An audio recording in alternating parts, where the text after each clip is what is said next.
Hey everybody, Mark McKenna. Welcome to another episode of The Real Hustle. I'm here with a good friend of mine, Gina Romano.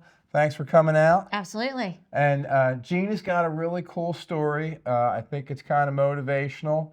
And I always like those stories, and I always like the mindset of women who win, okay?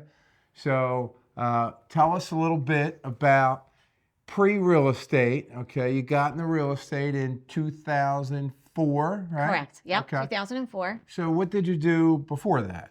So before that, I was a stay-at-home mom for 12 years. Mm-hmm. I raised 3 boys. So if you can raise 3 boys, as you know, you can pretty much do anything in life. And that is a very familiar story. That was my mother says the same thing. Yep. 3 boys, and then says, I hope I don't find out everything that happened in my house with 3 boys. And not my boys, that's what she always said. Yep. So 12 years, you raised 3 boys, and they're all like over 12 years old. And you're sitting around, you go, I gotta, you were in banking before? Were you in the mortgage world? So I was in the mortgage world when there was like secondary loans and home improvement loans and things like that. So Okay. obviously way different than it is today. But I did have a little bit of that knowledge background. When I was home with the kids and I was just trying to get out of the house, I did some home demonstrating. And when I did the home demonstrating, I realized that I really like sales. Mm-hmm. So real estate, my husband's a contractor. Okay. I don't know if you knew that, but my husband is a I did contractor. not. Okay, so he's a contractor. And the market was on fire, '04, right? As you know. It just kind of seemed like a natural fit. My husband was like, okay, you're selling $100 baskets. You Okay. need to sell You could something sell- real. Yeah, you make 8 cents off a $100 basket. Exactly. One You year, send 12 million baskets to make. I sold $100,000 in baskets and, Really? and made about 2 nickels. So he was like, okay, you need to sell something that's going to make us more money. That's good. So I decided, real estate. So, and you started with a broker down in Gloucester County? I did. I started with a company. It was Century 21. Okay. It was very well known in the Mullica Hill area. Mm-hmm. And I was not living in Mullica Hill at the time. I was living in Deptford. But Mullica Hill was just starting, which now we know what Mullica Hill is Correct. today. Mm-hmm. But it was just starting to open up. I seen an opportunity there. And I was also selling them $100 baskets. So I was going to use them as my database. So, and how long did you stay at that firm? So I was at that firm about 7 years, got my feet wet, got to know the business, and then of course thought I knew exactly what I was doing and I was going to become a Remax agent. So everybody, I love these parts because certain people I've interviewed had never lived through 2007 through 2011, okay? There's not a lot of us left. No, there's not, okay? Most of them went into alcohol rehab or quit the business, True. okay? Very true. And everybody is saying to themselves, and you can attest for that, like, this is a tough market. Yeah, it's a little bit tougher than we were back in fantasy land in 2018, 19, 20, 21, and 22. Mm-hmm.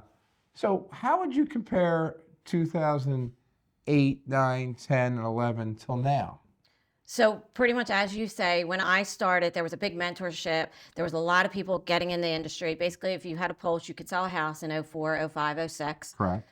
And then '07, '08 rolled around and it was like they put the brakes on everything, as you know. Phillies won the World Series. It's the only thing that kept me sane that year. Oh, well, yeah, you're right. So everybody that I was in mentorship programs with, everybody got out of business. Now, some people have filtered their way back into the business, but pretty much everybody was out. I remember sitting in January of '09. Me and my husband, remember my husband's a contractor. So not only was I affected, but he was affected.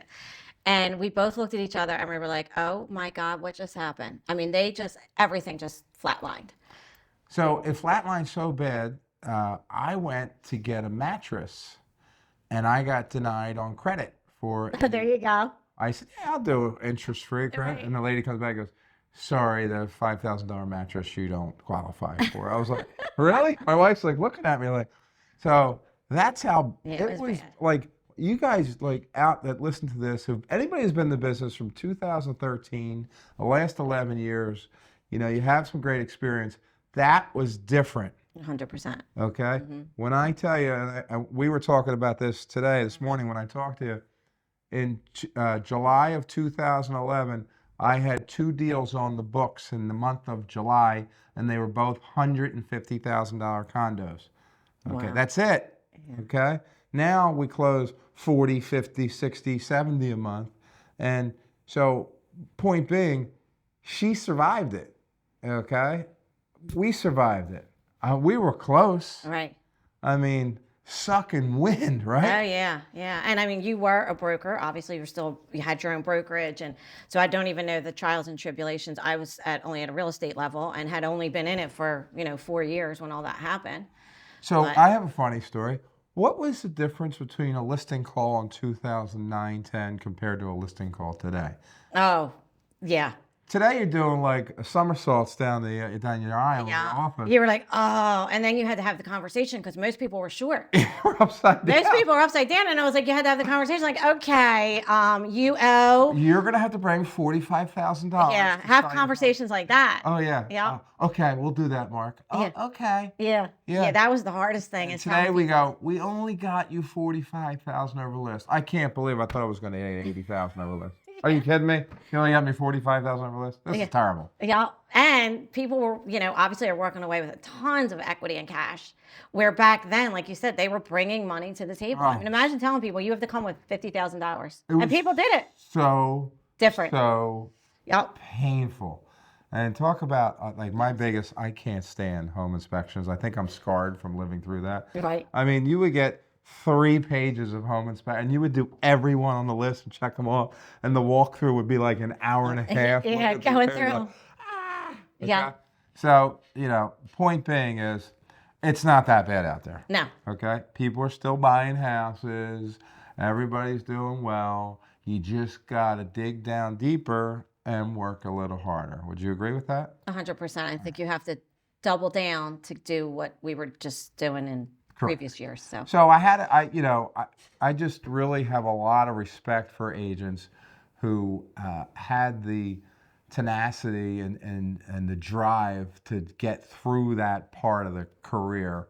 So anybody who's made it and has done what Gina has done, that's a big applause. So congratulations. Thank you. I don't know if it's tenacity or just craziness. Yeah, one of the two.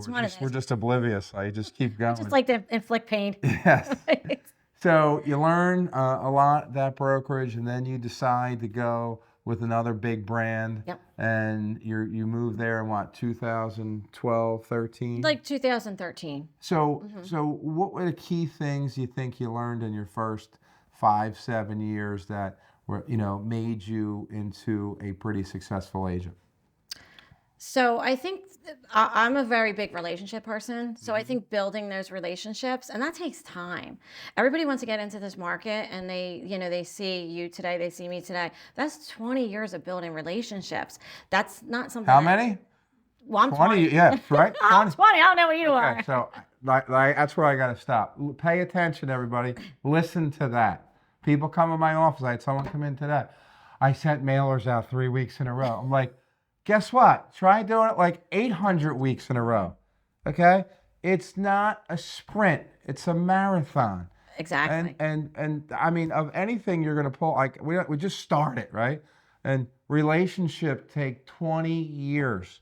So the phone rings and people call you. Correct. I mean, that's such a It key takes point. time. I mean, any relationship takes time, right? So whether it's real estate, whether it's a marriage, whether it's a friendship, it's not something that happens overnight. And most of it, so I feel like one of my successes was that I built relationships. And in 2009, when all that happened, the market tanks, I'm literally sitting around, nothing to do. I mean, it was like crickets. I ended up partnering up with a major builder. Okay. And that really was a turning point in my career because they couldn't sell houses. So they had to rely on us to sell houses. And they came out and they interviewed in different counties, a couple different agents, and they were like, okay, we want you to go list the homes for the people that we're building because we can't build if they can't sell. Correct. So that was one pivotal. I mean, obviously people have pivotal points in their careers. That was one real pivotal point. I didn't know that. Yeah. So, and we actually did the same thing in 2011. I got a new construction account. Okay. And man, it was hard. Yeah. Yeah. It was You're like, really hard, but again, I built these relationships, and these people that they've gone to different builders and things like that, so they kind of spread themselves out, and then they're like some of my really good friends right now. So great. yeah, that's like, so when I say relationships, people would come into my office at this big burgers and they'd say, "Well, how did you get that account?" And I'm like, it was 10 years of like nurturing it and visiting people and doing right by people and things When like the that. opportunity arose, you were there Yep. and you did what you needed to do. Yeah, because a lot of people during that time, Mark, don't you think they went to the banking and short sale part of it? Correct, which was a disaster. Right. So a lot of agents to survive, which everybody needed to do what they had to survive. They went into more like short sales and bank foreclosures and things like that. I kind of went the polar opposite. Which is smart because the people who got into the REO and short world got away from their client base. Right. And, one of my good friends did that. And then all of a sudden they cut all the asset managers and he had to go back and pay attention to his database, which he thought he would be able to do both. It's Right. almost impossible. It is. So, yeah, and with the new construction, you get so many other opportunities for people come in. You get leads, you can build your database. Yep. They might not like that product. You spend time with them, they like you, Mm-hmm. and it brings you other And it just puts you in front of people that you probably would have never, came face to face with. And then those clients would be like, "Oh, well, my son needs to buy a house, or my daughter needs to buy a house, or, my friend's selling." So it just kind of, that was one real pivotal point for me. Mm-hmm. And I think the other big thing in my career was in 2014, I started coaching. Okay. Being coached. I'm a strong advocate, and I think people should be coached or have a mentor. You could call it whatever you want. Correct. But that's when I start to see levels of like consistency. Because your coach held you accountable. Exactly. Yep. So I mean, I couldn't agree more. So I've had a coach since '99, I think. Same Okay. company, straight through every Thursday morning, 8:30. Yep. It's kind of like my therapist's Yeah, well, they are. appointment, They're part therapy. and Yeah. keeping you accountable on what you're doing on a day-to-day basis to make sure you hit your goals. Because I don't know how you feel when you're one of the most productive people in your office, if not the most. Everybody, you don't hold yourself accountable. You need someone else to do that for Right. you. It's tough to be like, that disciplined in your life that you need someone to get on you. And Well, what I think with any agent is that's where they kind of fall off, because at the end of the day, we're all 1099 employees and nobody really does hold you as accountable. correct. So I think that's where most people they think they're going to get in and they want freedom, but is there really such thing as freedom? I'm going to say no, and my wife would probably definitely agree with that. Exactly. So, and it's like, and the busier you get, and then when you start coaching and you're getting coached by people, and then you learn how to think bigger, because you're surrounded by a lot of people, when you're a top tier agent that, everybody looks at you like, wow, I wish I could be like that. And I always want to be around people like That are bigger. yourself that are like you learn from them. Oh my every gosh, day. yeah. I mean, that's how you get growth as a person. I mean, it's so Yeah. important. Yeah. I remember when I made the decision to coach, of course, I didn't think I needed coaching, right? Because no one thinks they're like, "Oh, I got this whole thing down pat. I've been doing this 10 years. I'm great, whatever." And we went to a seminar with the company I was with, and I'm like, "What do I need a coach for?" My manager's like, "You really should look into getting coached." And I'm like, "Well, what do I need a coach for?" And he's like, "The top agent in our area, which I don't want to say a name, but he's been around for probably 45 years. He's like, "You realize he's coached, right?" And I'm like, "He is?" And he's Yeah. like, "Yeah." And I'm like, "Oh my gosh." So I was like, okay, well, if he could be coached, and then you obviously look at professional athletes, they all have coaching. Everybody's coached. There's something to that. Presidents get coached. I gotta tell you, my mom thought it was the dumbest thing. You got a coach? What are you guys playing? What is it? I was like, yeah, I got. I'm like, that's dumb, right? And still 24 years later, Yeah. I'm still doing the same thing. And I always laugh about this. I said it in my sales meeting the other day. And we talk about the same shit every week in different ways, because when you break down real estate, it's actually pretty basic. Agreed. You just got to be disciplined enough to do it. Right? Consistency. That's what I teach my agents. Yeah. Consistency. And yeah, you can slice it and dice it any way you want, but if you don't do it consistently, it doesn't matter. And there's really not that many ways to do the business. No. It's like we're not like everyone. I coach now myself. I coach people. And again, I have the same conversations week over week over week. And it's like, you just have to do it. And I keep saying, like, I use Nike obviously as an example, like, just do it. Correct. Just do it. We're getting a new sign made in here. I know Shay's working on that now. It just says, do your job. Like, and we'll go down in the basement. You can hit it on the wall like you do in college football. Yeah. Like, it's not that complicated. No. I would say But- we're not brain surgeons. Right? No, we're far from brain surgeons. Yeah, my backstory is I don't even have a college education, so and a stay-at-home mom for 12 years. So let's go back to that. Yeah. So because I always think that's interesting. So when you're home for 12 years and you're dealing with kids and running around and you're talking to most of your day is filled with conversation with children. How scary was that getting into you transitioned from doing the baskets thing but now you're talking the biggest asset that someone has. Right. Were you a nervous wreck? Oh my gosh, yeah. Yeah. I used to chase my husband around the house. I remember when I was a stay-at-home mom, just to Well, have that's an a little adult. personal. No. It's all conversation because when you're home with 3 kids, it started with they were like all 5 and under. It's like you don't obviously you're not used to having adult conversations anymore. But I always felt like, and I do a lot of Tony Robbins as well, and it's all about like limiting beliefs. So I went to a Tony Robbins event like 3 years ago and walked on fire, did all that. You walked on fire. Huh? Did. Wow. I did. But one of the limiting beliefs that I figured out was number one, I didn't think that because I was a stay-at-home mom and I didn't have a college education, that I could only get to a certain point in my career. And so that's a limiting belief. It's, according to Tony Robbins. And well, once you realize it, then you have to overcome it. But to your point about, going into the workforce 12 years later was drastically different. First of all, there were cell phones. There were not cell phones when I left. There was also, the computer was very basic when I left. When I got back into the industry, it was doing its own thing. There was an internet base. It was not like that when I left. So there was a lot of things, obviously, that weren't even existing. Major changes. Like major world changes in the world. So yeah, it was scary. And like I said, I just kind of relied on building relationships and just being me. I mean, at the end of the day. And I think that's what people gravitated to. So I really have no secret sauce. There isn't any. No. There's only It's hard work and just be you. It's the same 5-6 objections that people give you. You got to know how to handle the objections. And you got to treat people right.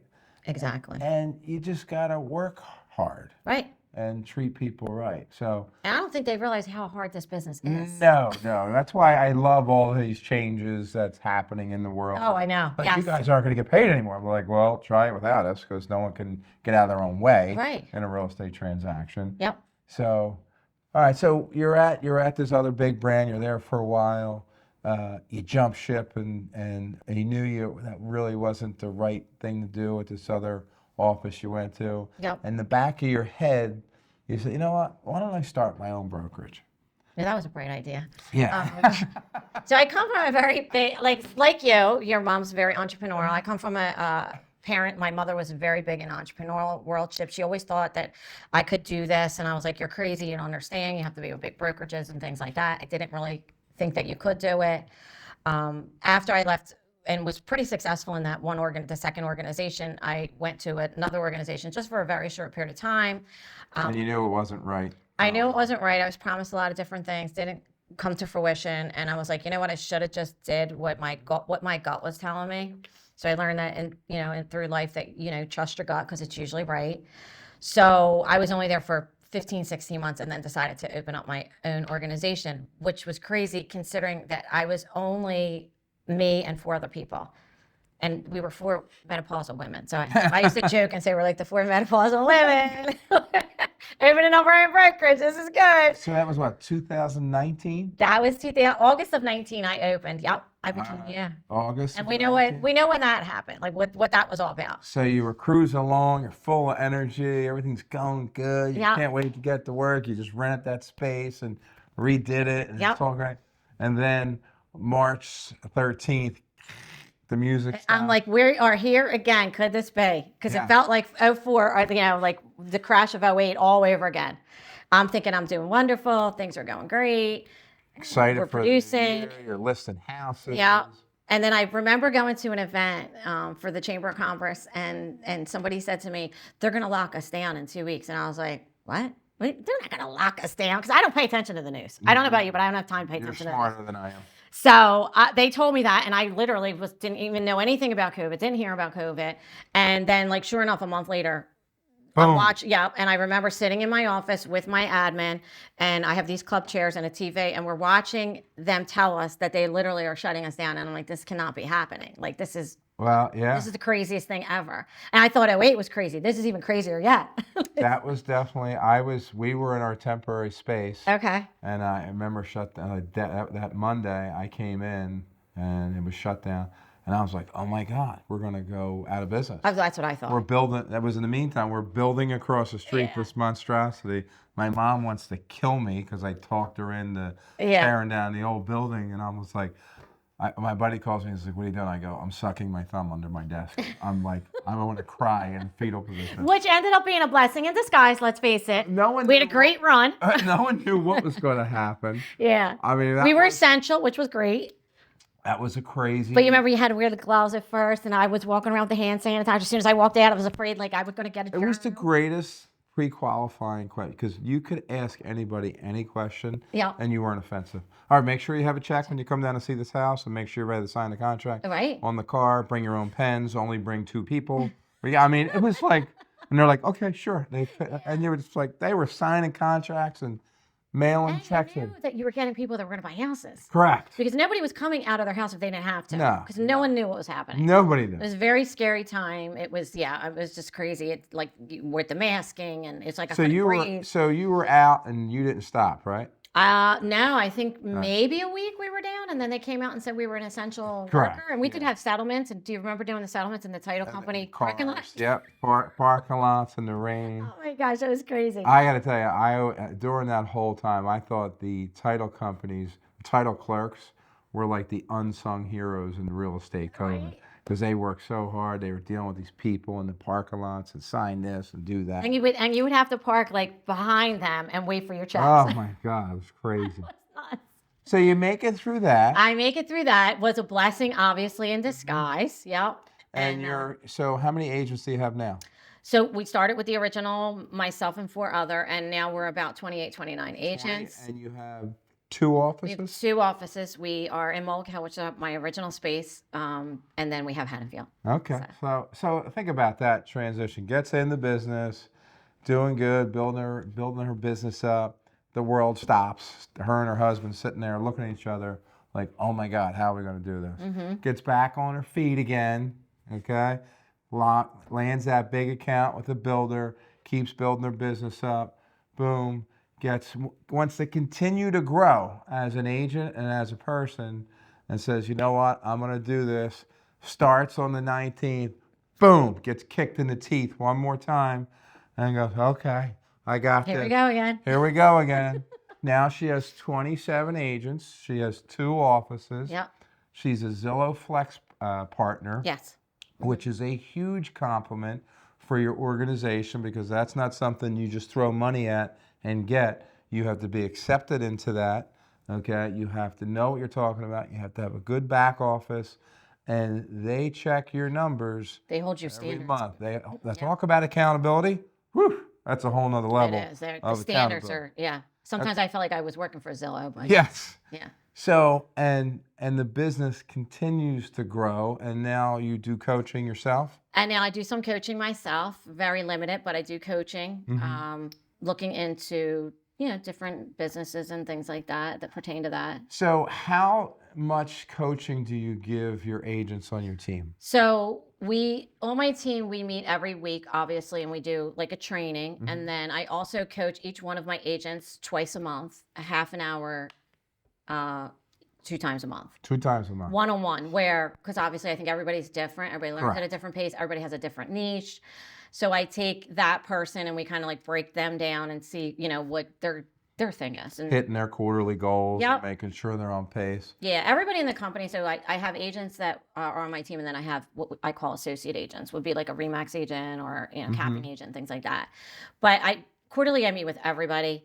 But the agents that are newer to the business, and I meet with them twice a month. So isn't it funny though, like you can always kind of tell when you have a new agent, like when someone's a little bit more special. Like they just Oh, yeah. get it. Yeah. And you like when we talk about, I did some numbers. Less than 13% of all the agents in Burlington, Camden, Gloucester County sold 10 houses or more. Wow. Of 5,508 transactions, only 13% sold 10 houses or more. So it just That's goes, crazy. yes. 70% of all the agents in all three counties sold less than 5 houses last year. Oh, well, we're beating the Okay. odds then. So we're doing really good. Okay. So all these agents that are out there, I know a lot of people listen to the podcast. Like it's when inventory's down and it's tough to get deals, that you got to look at the numbers that are out there. So with all this change in real estate coming and how we're trying to teach our agents how to be ahead of the curve, because I think the change and the way we look at it is actually a blessing. Agreed. Because I think when I looked at those 70% who sell 5 houses or less, that was a total of 3,900 agents. Okay, so I think that agent count's going to get cut in half. Right. Okay, so we'll have less agents, and of those there was 7,900 transactions. So that means 3,500, 3,700 transactions are going to open up for more seasoned, well-trained professional people, or someone like yourself who gives that one-on-one attention. And I say this for a couple of reasons.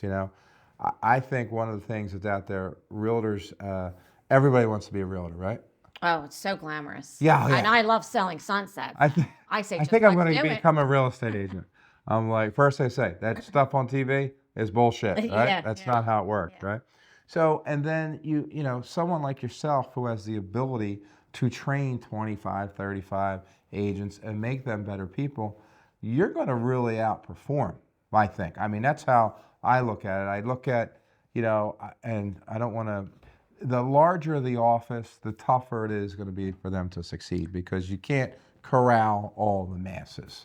Agreed. I think that's so. I think the smaller brokerages, like you said, that are giving more one-on-one attention are going to excel in what we're about to experience. Yes. It's definitely different. Again, I opened an office my second office was opened in December, and now this rolls out. So it's like, again, Hey, another listen, trial you're and hitting it. tribulation. You're I'm like, hitting well, it right. I survived all those other things, so I guess I can survive this too. Getting ahead of it, I'm sure like you have with your agents, we've already had 3 or 4 trainings on it, how to approach it, how to, role play it out and things like that. So yeah, I definitely think that the more we keep our hand on the pulse, the better it's going to See, I think it actually is going to be such a downside for the consumer. I feel bad for the FHA, the VA, all the first-time buyers because, in my opinion, first-time buyers need the most assistance. Okay? So, and I also think that at the end of the day, I think the consumer is probably actually going to pay more in the end of the transaction. So, with removing that compensation line, if I walk in and say, a seller says to me, what do you charge? And I'll say 3%.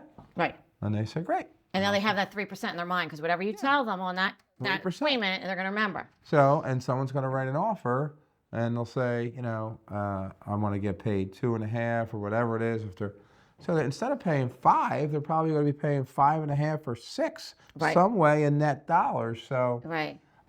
Whatever it is, but I think it's, and I've been running this out there a lot, like kind of get in front of it with my sellers because a lot of people ask me, but before they even say that, I kind of be like, hey, let's talk about the new. I didn't hear about that. I do the same thing. Well, yeah, but let's talk about. Let's just get the elephant out of the room. And they say, well, what do you think? I go, well, if you want the most people looking at your house, you pay them the money. If you want to pay them 0, it's your option. You don't have to pay them anything anymore. These are the options now. But you kind of limit your pool, and it's your decision. They just want us to be more transparent, so you can pay them 0, you can pay them $5,000, you can pay them 2.5. It's your option. Right. Okay. And they usually do the right thing. Yeah, I don't think it's going to really change that much. For a listing agent like you and myself, I do a lot of listings as well. When somebody doesn't know what the compensation is, I'm going to have every agent calling you. 1,000 times. I need to know what so that is going to be an issue. That's a I feel problem. like. Yeah. That's I mean, that's a little scary because, like, I don't know, it's already a lot fielding all the these offers. calls, exactly. Yeah, You're right now, and everybody wants to be your friend. And, oh, you remember we did a deal back in 2000 and whatever number that is. And, remember me? And I'm like, okay, don't really, but okay, But anyway, so I think that's going to be an issue. hard. Because we're not disclosing the commission, which again, there was probably bad people in the world. There's always bad people in the world. So I guess there was Correct. bad people that wouldn't show because of the commission. I never, and taught my agents the same thing. You don't even pay attention to that commission. If people want to see the house, they want to see the house. Period. I've gone to plenty of builders when the market was really strong that won't pay commission. Correct. But my client wanted that house. And at the end of the day, the duty's to the client. So I would Correct. sell them that house. Listen, I might get a referral. There might be other perks That to is the that. right way to look at it. I mean, you have to be like that because you're thinking long term. You're not thinking, hey, what's my check for this second? No. And I never did, even when I didn't do what I do today. That's building relationships, though. There goes back That to I mean, relationship. that's what. So that that's probably if you're taking anything out of this today, the relationships you have to build are twofold. It's with your client base, okay, and it's with the agent base. 100%. You need to build. Like some people are so short-sighted in that where you need to build. Like if I'm not going to call Gina and say I'll just send hey, a quick question. How about this? And she'll get right back to me. Vice versa. Like that's the kind of thing you need.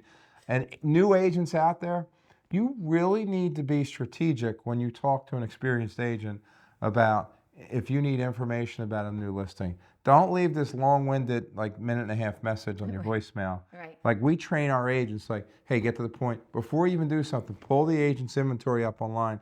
If they have one listing, you can talk to them for a little bit. If they have 25 in their pipeline and a bunch listed, make it quick and to the point. Yeah, because they don't have time. They don't have time, and right away, they're going to judge you like, okay, this agent has no idea what they're talking about.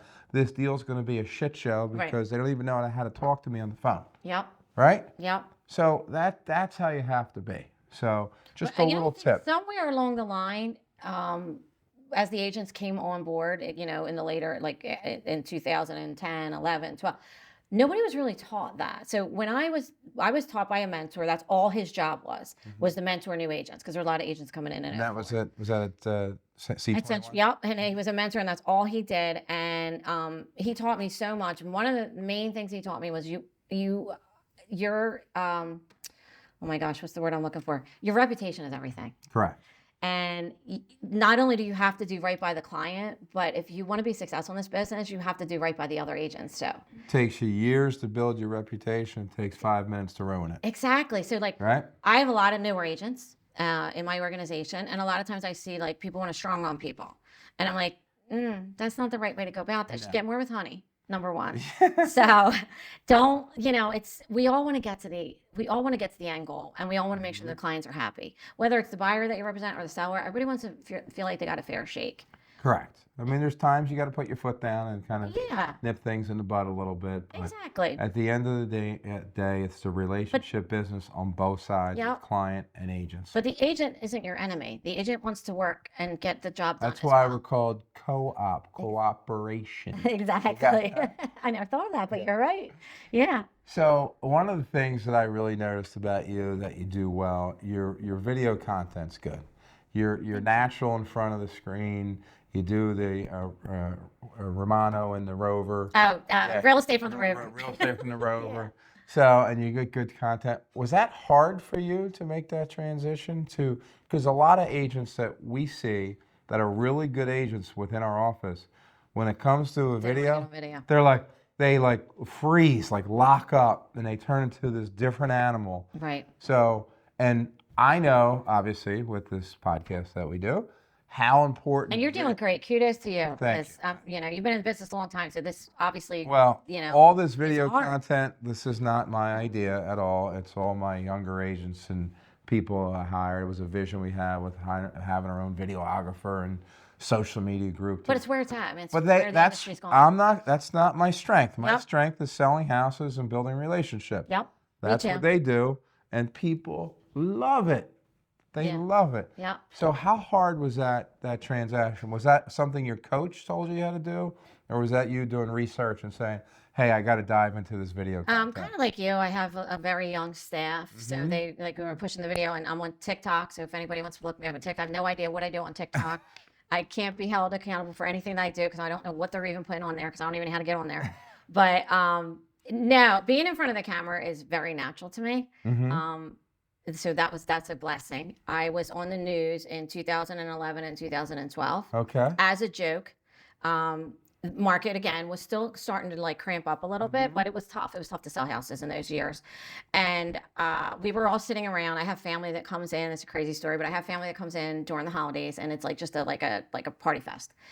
And we were all talking, and it wasn't really that bad in our areas as it was in some other parts of the country, like Vegas and California and Florida. They were really like dramatically hit. Horrible. So ours like kind of stayed a little bit consistent. So I said, I'm tired of this news always giving us a bad rap. I'm going to reach out to the news people and see if I can get on. Jokingly, now I'm in my 40s at this point, so I wasn't that old. And my husband said, Still not that old, honey. but my husband was like, "Are you kidding? Who would want to listen to a 40-year-old woman?" I was like, game on. So I reached out to every single news person that I can find online. And I said, I'm an agent in Southern New Jersey. It's not that bad. Bah, bah, bah, bah. Good for you. And Channel 10 reached out. And they said, we were thinking about doing a segment about this. Would you mind coming on? And I was like, they said, we don't pay. And I was like, let me think about it. Yeah, sure, I'll be there. When? And so I went, and then I went on one time, and they liked it. I was like, in a green room, whole thing, and they liked it, and they said, would you mind coming back? We're thinking about continuing on segment Awesome. every month. And I said, yeah, absolutely. So that was kind of like my start. And I was on with Tracy Davison on the Channel 10 News. Nice. That was pretty cool. That's awesome. So, and that's like, all right, so. This is kind of no how, different. How nervous were you when that was going on? Oh my gosh, so nervous. like Live TV. Live TV. Like I see some people that I know that are really smooth get on live TV and look like an absolute jackass. Yeah, and I probably did in the first couple episodes. Barbara Cochran the other day was on, and she was on Good Morning America, and I was watching, and she didn't even know what, like, she was so confused. I felt so bad for her. And she's been doing it forever. Oh my gosh, right? yeah. So, but think about that, like how comfortable, and I tell my agents all the time, you have to be in uncomfortable situations. Oh, yeah, definitely. I mean, you got like what? Excuse the phrase. What a set of balls to go out there and do that. It was really just like a joking challenge. It's really a joking challenge, but it turned out to be you're on TV. Yeah. And then so that's easy. You come down to our office in the green screen. It's like, this is old hat. I can do this. Yeah. Some people they come down there. They are so nervous. They probably get frozen. We had a guy from Keller Williams. He was so nervous. I was laughing so hard. Yeah. How'd I do? Send me the clip. How'd I do? I was like, it was great. And the other trick is with the video that I learned: do not look at yourself. I don't know if you watch your stuff, but when people edit it and they'll say, you want to look at it now? I'm like, nope, don't want to look at it. Nah. I never look at my stuff. I'll never look at this podcast, just so that you know. Because I don't like the way I talk. Of course, I'm sure I can pick up my hair. It was raining. It's always something. So when I train my agents, I'm like, first of all, you have to be on video because that's the way of the world. Correct. And I don't make that up. It just is what it is. People want to see video content. I mean, we don't do this for just to be out there and put our face out for ego. Like that's what the screen time that people put on their phones is outrageous. I was in church a couple weeks ago, and I sit down. There's this older gentleman next to me, and I know from town. He's like 87. Yeah. Right? He used to run the dime pitch at the carnival, and he leans over. He goes, "Yo, I love your podcast." I started laughing. He goes, "I just want to go out and sell houses." I'm like, his name's Pete. I started laughing. I go, "Well, hire Pete. Go get your license." I bet you that you get a lot of people that watch this podcast that aren't realtors. And I know this is kind of gauged. The original thought was probably gauged to realtors, right? Well, exactly. Right. And then when but you think about every person out there, I don't care what your job is, you're a salesperson. An attorney's a salesperson, a doctor's a salesperson, a landscaper's a salesperson, a construction guy's a salesperson. Whatever you do, you're in sales. Yep. So you got to figure it out, and you got to know how do you take an opportunity and make it work for both sides, right? Mm-hmm. How can I help you? That's what we do. I mean, that's how you have to think. It's not about how can I get a referral. How can I help them first, and then they help you in return? Right. It's the law of reciprocity. But I mean, listen, guys, you get let down. We all get let down. You do something really nice for somebody. Next thing you know, there's a Weichert sign on your front line. You're driving by, you want to punch them, and Yeah. you're going Yeah. nuts or And that whatever. happens to everybody. Yeah, like guess what? The key to success in this business is you better have a short-term memory, okay? Because if you're going to sit around and pout and bitch about how you just lost the deal, that next phone call is going to come in, and that could be a huge opportunity. All right. All right. So you might want to punch something or do whatever or get it out of your system. Go yell in the parking lot. Yeah, you can only have a little bit of a pity party in my office. And one of our main sayings when we first started the company was keep it moving. When something bad would happen, just keep it moving. It is what it is. Yeah. Just keep it moving. And when everybody in the office knows about your problem deal or what just happened to you, that's entirely too much drama. That means you stop everybody and tell them all you're not good. That's not good. No. It's not good. No, for because crime. that's negative energy, and people feed, whether you're positive energy or negative energy, people are going to feed off of energy. I did learn that. I couldn't agree with you. So I mean, in my opinion, that's one of the best things about our office, and I'm sure it's the same way. I could just tell by how you are, that you got to keep that upbeat, positive thing. When you got that cancer in the office, you got to nip that in the bud, because that just sucks the life out of everybody. Oh, for sure. And culture, I feel like is an overrated term at this point, but it is so true. And the culture that you're creating with the agents and whatever, I couldn't agree with you, because I used that's to what's going think to carry us all through. we were so, when we were 12, 15 agents, we were just so driven just to sell, sell, sell, sell. We didn't know anybody. We just kept our head down. We kept selling. Well, that So worked for you too. Just so It you did know. work, okay? Build a great foundation. Yeah. But as the organization gets bigger, now I understand, because I see a lot of agents from other office come to work with us, and the culture is one of the key things. They want leadership, Yeah. they want some lead gen, and they want leverage to understand how to close deals. They're the three things that agents are starving for, because they come in. I mean, I could read you text after text, Yeah. but And people don't really leave for money. no, they don't. They don't leave for money. Well, They I will leave. say this. Great agents want leadership. Bad agents want high commission splits. Right. That's because they don't do enough deals. Right. So they try and chisel. Agents who love the business and want to grow, have personal growth and their business growth, they're not concerned about that. Because all the models they're all within Similar. reason. Yeah, they're all within reason. It's not like somebody's like, off the charts. Correct. At this point, everyone's kind of competitive. You have to be competitive in that area. But yeah, you're right. And most people that come to me, they are like, my broker never talks to me. I don't even know where the broker is. And it's things They're like that. done by 12:30. They're Yeah. out the door. It takes me 3 days to get an answer to my question. Yeah.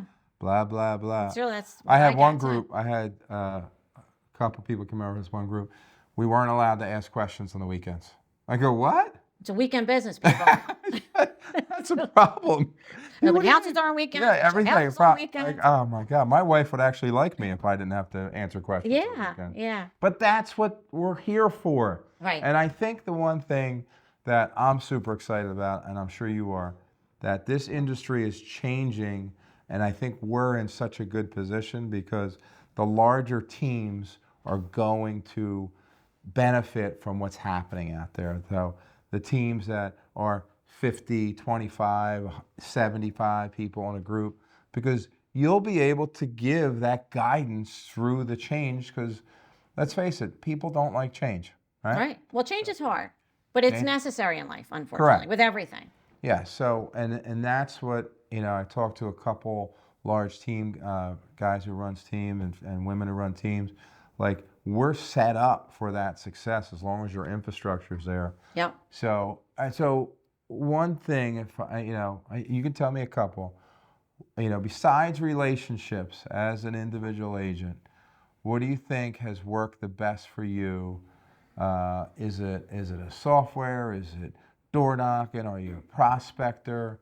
What's the one thing that you had to say, man, if I figured this out a couple years earlier or 10, what would that be? Well, I find a lot of value, and I think people this don't really think of this either. Is like just networking, which again is kind of building relationships. Mm-hmm. But I do a lot of networking with organizations and business to business, attorneys and other business owners and things like that. And I feel like that in our industry, that's another thing that they don't really teach too much. That I think people miss the point on. So, as my real estate coach says every day, he's got a big sign when I talk to him. It says, "Talk to people," right? Right, you have to talk to The people. more people that you talk to, and you don't even have to say what you do, and just build conversations, the better off you're going to do. It's that simple. And I think to your point is they don't train. We have a generation in front of us that does not know how to talk to people. Well, because they were so used to texting. Correct. Yeah. And to me, there's a huge difference between having a conversation instead of reading a text. There's times that texts are very important, so you have it documented. It's just Right. different things. But the phone can be your friend. The phone made my living. Yeah. I mean, Did you do a lot of cold calling? I Are you a big cold caller? I used to do a lot of cold Okay. calling. I lived on checking in on my clients. Hey, Yep. how you doing? I do that too. I mean, I still do that. that's the key. Yeah. Like you see somebody out, you go out of your way. Hey, how you doing? If you're at the local pizza place, pick up their check. You don't have to do that. Like, Yeah. hey, you were great to me. I appreciate your business. Little things like that. It's 2 slices of pizza and a Coke, right? Right. Yeah. Today, that's only $75. So, like, they're the things that you do. Like, that's how relationship, it all comes back to what you said in the beginning, okay?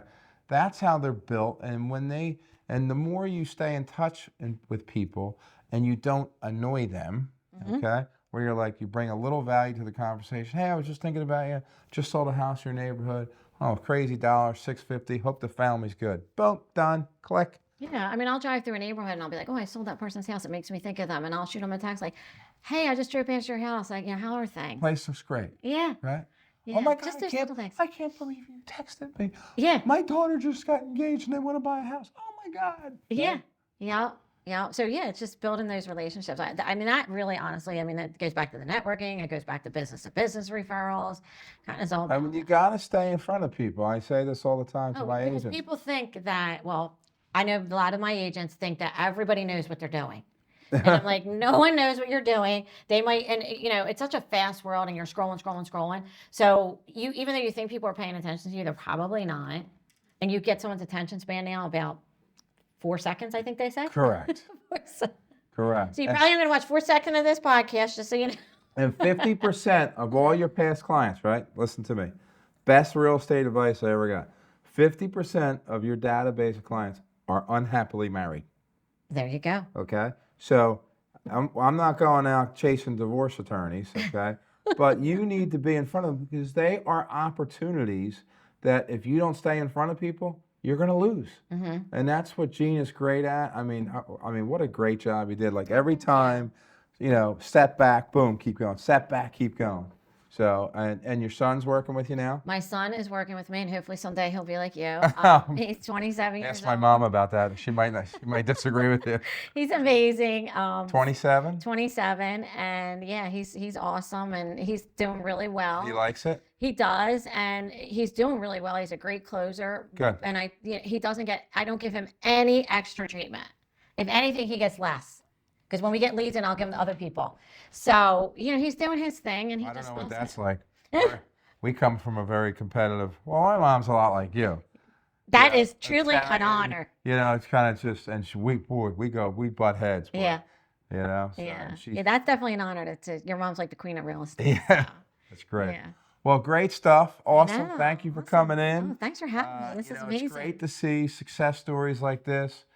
Someone go from an agent who was nervous to get into the world of real estate and built that business from setback. I mean, just a great job. Thanks for coming in. Yeah. Thanks. All right? Yes, Pleasure. absolutely.